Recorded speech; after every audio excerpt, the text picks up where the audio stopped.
Welcome to the Seavine Daily Evening News. Today is Thursday, October 10th, 2019, and today we're going to be going over the latest breaking news and the 9/11 GITMO briefs. Well, as Linda Forsyth, as I had spoken with you yesterday, I mentioned to you that I would requested for those of you to please give me some feedback on things that I could change, and I have been listening to you. I'm going to do my best to keep this broadcast under 10 minutes. Also, you are not going to be seeing me on this video because of technical issues. So we're just going to get straight to the news. And also, FYI for tonight, mostly we are going to be centering on a GITMO news update. And but anyway, the highlights are going to be the September 11th GITMO briefs, and we are going to go over the latest updates on the California power outages. There's a lot of stuff going on with that, and there's also a story I'd like you to listen to. It's about it's actually an opinion piece called a Coup d'etat. And it's written by the Daily Ledger. I think that would be very interesting. And then for the rest of this, I'm just going to I'm going to preview exactly what's posted up on our c-fine.com website. And that is where we have a whole listing of breaking news stories. So please feel free to look at that. It just doesn't seem like I have time to cover everything on this, and especially with these interesting constant technical difficulties that I seem to be having lately. Okay, so go there for your up to the minute news. Now, the military tribunal briefs, you can click on the links below. Tonight, we're going to be going over a hearing that happened during the last 3 weeks in September. This hearing happened on September 17th, 2019. And for most of this hearing, it was about the admissibility of clean team evidence. So before I get into that, I want you to notice that there is a couple of links that I have here. This is actually a military tribunal scheduling order that the latest judge had put out for us, and I want you to know that that is available under the military tribunal section of the website, and it is actually everything that you need to know about what is planned and when it's going to actually start coming into being, what their entire calendar is. So that is all there for you. Also, in another link, there is a posted story, again, under the Military Tribunals tab, and it's called The Story of Ammar Al-Balushi. Who is he and why should you care? This is, you need to know about this guy. This is a gentleman that we are going to be discussing tonight. He's one of the alleged terrorists, and let's get right to it.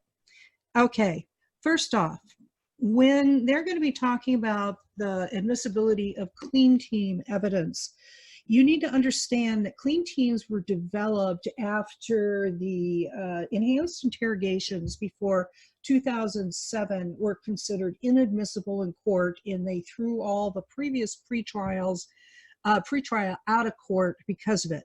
And so they had to find out a way in order to be able to obtain evidence to be able to do a trial. And they came up with the idea of clean teams, which is where the FBI comes in and they obtain testimony from the alleged terrorist of their free will. And part of that can be psychological persuasion or even listening devices. Now, during one of the pretrial proceedings held on September 17, 2019, the prosecution released a transcript from a conversation Al-Balushi had with another captive when they were in two nearby recreation yards. It had not been known until the release of this transcript that the recreation yards contained hidden listening devices. They had at least two recreation yards, and captives got a whole recreation yard to themselves during their outdoor recreation time. But they could hear other captives in nearby yards and could communicate with them by yelling. Prosecutors claim that the transcript's discussion of a confession Al-Balushi was considering drafted for him by fellow captive Ramzi bin al-Shabi was evidence of Al-Balushi's guilt. His defense attorneys argued that his willingness to consider a confession was an after effect of his years of torture. The purpose of the hearing was to help the new judge, which is Shane Cohen, make a decision as to whether the confessions given to the clean team were still compromised by Al-Balushi's torture. Now let's do just a little bit here of background. This is what they went over in the various different trials, not just on the 17th. And so I brought it all together here for you. It's because every single day has about 200 to 300 pages of basically transcript that you have to go over for every single day. So I've combined all of them together here for you, having to do with Al-Balushi and what they discussed that was found out in the clean team confessions. Okay, so Al-Balushi volunteered his services to his uncle, which is Khalik Sheikh Mohammed, KSM, the star of the show, so to speak, in 1997. According to U.S. officials, the majority of money that came to the Saudi hijackers for the September 11th attacks was transferred for Baluchi and Mustafa al-Hawasi. The 9/11 Commission reported that he helped them with plane tickets, traveler's checks, and hotel reservations, and taught them about everyday aspects of life in the West, such as purchasing clothes and ordering food. In his defense, Baluchi claims that he often helped people in Dubai with such things to supplement his income, and he had no way of knowing whether any of them were criminals. In October 10, 1998, Baluchi used his passport to open a bank account with the Emirates Bank International, using the name Ali, based on his kunya name, Ibn Abdulis Ali, enlisting his employer's address with P.O. Box, etc., etc. He was then introduced to Marwan al-Shimhi by his uncle, and Shehi allegedly asked him to help transfer money from Shehi's company in Dubai to his company in the United States, ostensibly to help avoid banking fees if he transferred the money himself. In January 2000, an order using Shehi's credit card had a Boeing 747-400 flight simulator program, a Boeing 767 flight deck video, and some flight attendant literature, and a flight manual shipped to Baluchi's work address. Baluchi then shipped them to his uncle to pass on to Shehi. On April 18th, Baluchi sent a wire transfer of $5,000 to Adel Riefa.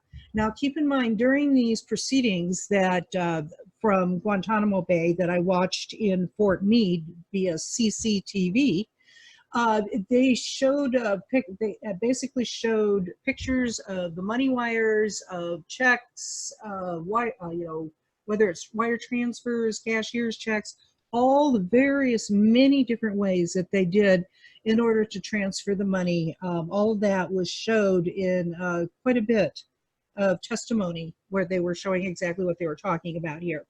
So the administrator of the Islamic Center of San Diego, let me read that again. On April 18th, Baluchi sent a wire transfer of $5,000 to Adel Rafia, the administrator of the Islamic Center of San Diego, from the Wall Street Exchange Center in Dubai, using his P.O. Box passport and listing his phone number as etc., etc.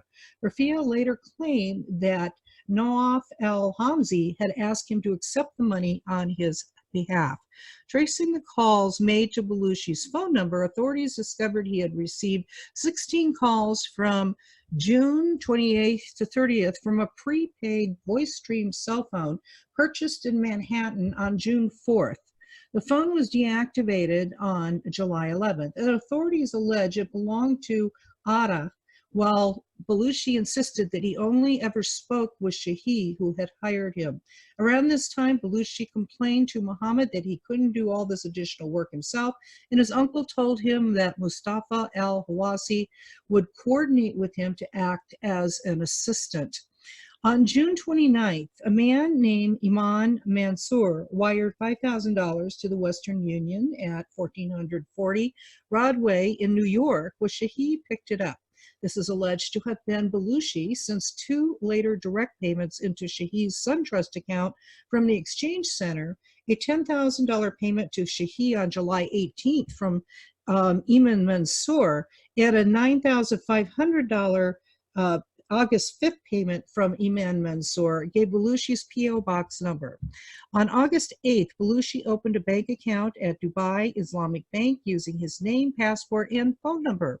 A $20,000 payment from Balushi's bank account to Shahid's trust account on August 29th gave a phone number one digit different than the ones given by Eman Mansour on August 5th. A $70,000 payment was made to Shahid's account by Hanzi Fawad Training on September 17th from the same exchange center. Now, this goes on and all the different payments that he had made. And the commission report stated that he relied on unremarkable nature of his transactions, which essentially were invisible amid billions of dollars flowing daily across the globe. Hence, after 9/11, why everything has gotten a lot tougher to wire money.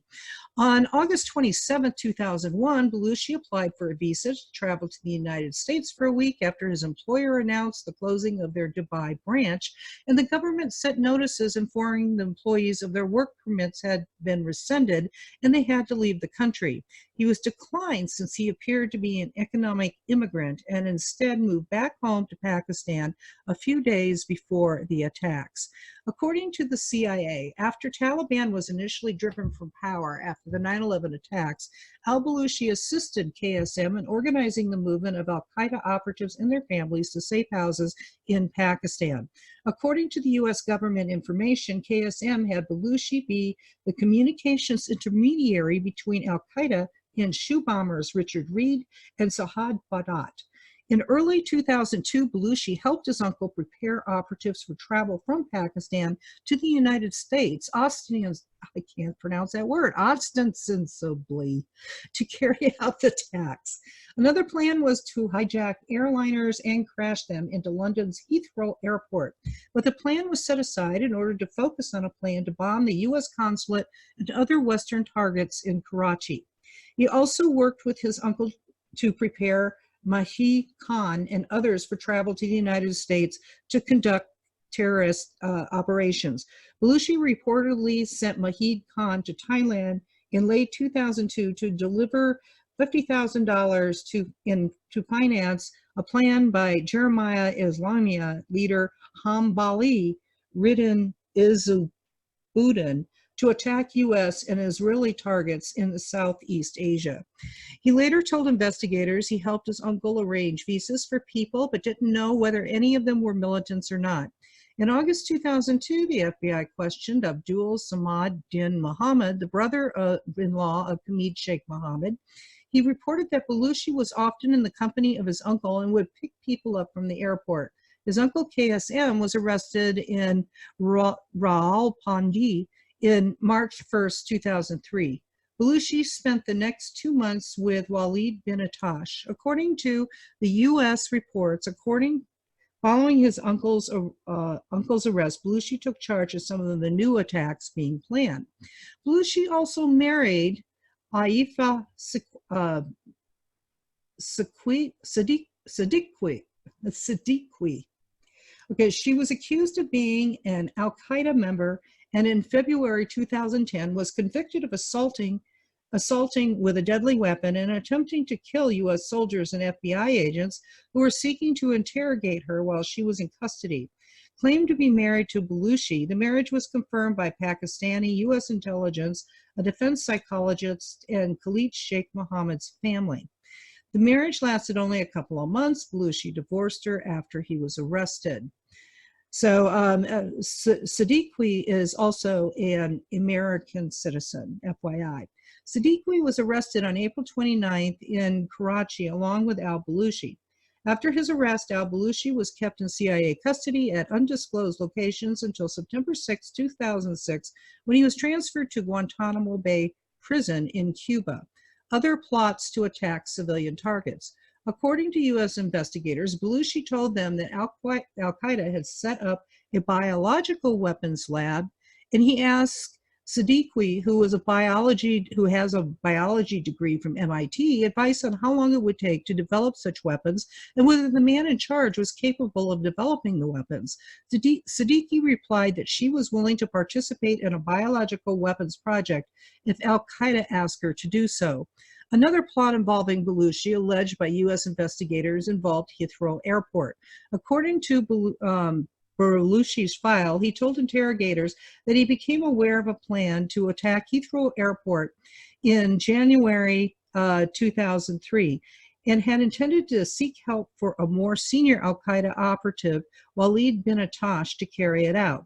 An analyst wrote in the file notes that the plot called for crashing numerous airplanes into Heathrow with a secondary explosion immediately outside the airport as a diversion. It collapsed after KSM was arrested in March 2003. Now, in January, this is something that you're going to find of interest. In January 2009, the executive order came from, guess who, Obama, to close Guantanamo.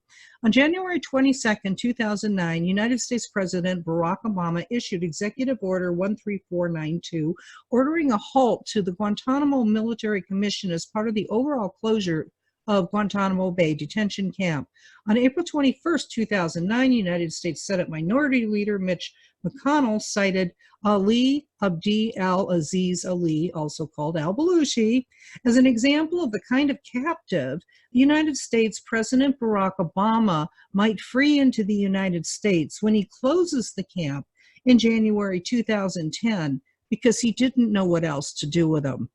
Okay, so you see what's going on here in California and the open borders and, stopping a lot of the illegal immigrants from Mexico or, South America, whatever, from being captured and or sent across the border, back across the border. It's like, it seems like for a long time here, the plan was to fill the U.S. with all sorts of interesting operatives. Okay, I'm going to go ahead and move into the top news stories today.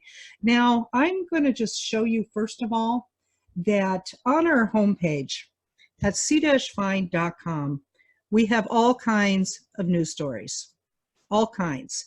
And it's updated constantly throughout the day. We also have all sorts of other types of opinion pieces, and etc. And then plus, again, the military tribunals, the world news, the forum, of all sorts of other things.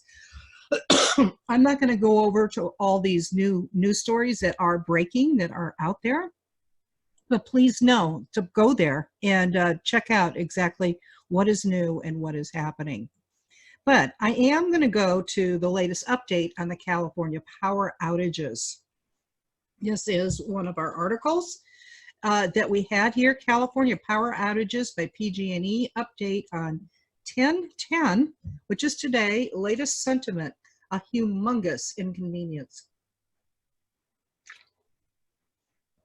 With the wind dying down, Pacific Gas and Electric Company completed and planned shutdown of power across nearly 36 counties in California Thursday, and initiated the arduous process of getting electricity restored. Now, right now, we're talking about the Bay Area. I see I need to update this story to include that point. Okay, an estimated 2 million people, or 600,000 customers, were still without power at the peak of the massive outage, which hit parts of 34 counties Wednesday and Thursday. Officials said those who have not experienced an outage will not lose electricity. It could take days to restore power to all those affected in that area. Before turning the power back on, the utility needs to inspect 2,400 miles of transmission lines and 24,000 miles of distribution lines, a process requiring 45 helicopters and 6,300 people on the ground, according to the state's Office of Emergency Services. The shutoff started early Wednesday in the northernmost part of the counties and then hit those farther south, including Alameda, Contra Costa, and San Mateo, just before 11 p.m. Wednesday, nearly 11 hours after the company said they would begin. The initial warning prompted many schools and universities in the Central Bay Area to close for the day in anticipation of blackouts that didn't happen. After the winds shifted south, PG&E started restoring power to northern Morse counties, including 126,000 residences and businesses, 74,000 of them in Humboldt County. But by dawn Thursday, thousands more people in those areas were enduring a second day without power. The power company said about 234,000 customers would be impacted during the second phase. PG&E faced intense criticism from every angle, including a massive backlash on social media and rebukes from politicians. Meanwhile, in LA County, thousands of Edison customers without power due to safety shutoffs, but no shutoffs were planned. So this was like, oops, well, I guess we need to do it. We've got Santa Ana winds going on, folks, and so that is their reasoning for it. This was actually a release from Chatsworth, CBS LA. Nearly 13,000 Southern California Edison customers were without power Thursday after the utility implemented precautionary power shutoffs due to powerful winds. Approximately 4,700 customers in Los Angeles County communities, including Palmdale, Santa Clarita, and unincorporated areas of Agua Dulce, Acton, Fern and Falls, Twin Lakes, Deer Lakes Highland, Chatsworth, Lake Manor, and Santa Susana Knolls were affected. The shutoffs also affected customers in Ventura, Kern, and San Bernardino counties, according to the Edison website. Experts say that there are between 2 and 3 people for each electrical customer. According to one Edison official, more than half of all fire starts in the last 5 years were due to objects flying into power lines. Not because our poles fell over or because the lines came down, but because palm fronds flies into the line and generates a spark, or a Maillard balloon flies into a line and generates a spark, said Edison's Don Dagler. There was at least one report of down power lines near Topanga Canyon and Devonshire in Chatsworth due to the winds. Several businesses in the area were without power, and traffic lights were also offline. CBS's LA's Amy Johnson reported. Officials later indicated the outage was caused by a construction tarp that blew into nearby power lines. The Santa Clarita Valley Sheriff's Station tweeted out a photo of downed tree at Magic Mountain Parkway and McBean just off of the 5 freeway. In a tweet Thursday morning, the Los Angeles Department of Water and Power said the utility had no plans to perform safety shutoffs similar to Edison's. A red flag warning for the region was extended into Friday evening. For those of you not in California, a red flag warning means that there's a fire danger is very high. PG&E power shutdowns in Southern California for us are scheduled for 10:15. So I'm not really sure what I'm going to do on the news on that day, unless I can find a Seavine person that maybe is on the East Coast that can do it for me. So, okay, let's get back over here. And the final thoughts for today came with a coup d'etat from, let's get over to this, that I found it very interesting. And so I'm going to go ahead and play it for you. The political coup d'etat. President Trump is the victim of this attack on his constitutionally mandated job, along with 65 million Americans who voted for him. And the Democrat leadership in the House is the political faction that is carrying out this highly weaponized and hyper-constitutional effort to degrade and or destroy the 45th president of the United States and the will of the people. Never, never in our history have we seen a political party so blindly partisan that it is willing to cheapen a solemn constitutional process in order to gain political advantage. But that is exactly what is happening here. This is a coup. There's no guillotine, there's no blood, there's no revolution or rioting in streets, at least not yet. No, instead of guns and knives and torches, the Democrats are using subpoenas and hearings in the mainstream media to achieve their goal of making sure that a Democrat president is installed in the White House on January 20, 2021. Yes, Saul Alinsky would be proud. After all, this is his model, imposing a radical anti-constitutional ideology on the American people by taking over and abusing the existing framework, our government, as a means to an end. It's Alinsky. So Jerry Nadler, Adam Schiff, Nancy Pelosi have traded the hammer and sickle for fancy suits and well-shined shoes. However, it's no less a radical overthrow of a duly elected sitting president. And it's being foisted upon the American people by a political party that is so hooked on power, so consumed by a desire to have total control of government, that it is willing to destroy a president and the will of the people to achieve its goal of a modern-day political coup d'etat. Want to see more videos like this? Click on the link below and subscribe. All righty. So going back to this, there is a lot of suspicion with these California power outages. Some people, when we look at the conspiracy aspect of things, you know, is it the black hats doing something untoward, or, you know, behind the scenes? Is it the white hats that maybe is possibly doing some arrest without causing all kinds of, I don't know, uproar? These are all speculations. Nobody knows. All I know is interesting stuff is going on in California. It could be as simple as what they say, but this is a pretty massive, over-the-top way that they are dealing with things. That's, I mean, unusual. Okay, as we go through the final part of this, I wanted to bring you up to speed here down at the bottom. We do have the DoD website information and the calendar of GITMO proceedings, which is coming up in a couple of weeks, and all the transcripts that you can download. If you want any of these, again, you need to go to c-find.com on the home page or on the tribunal page. You can be able to read all of this and also see everything that is going on throughout the website. And one final note, if you are new here, please hit the subscribe button down below. And if you are willing to do a donation to help us cover our expenses when we go to the military tribunals in Fort Meade, that would be very helpful. Otherwise, thank you everyone for joining me this evening, and hopefully I kept this under 30 minutes as I promised.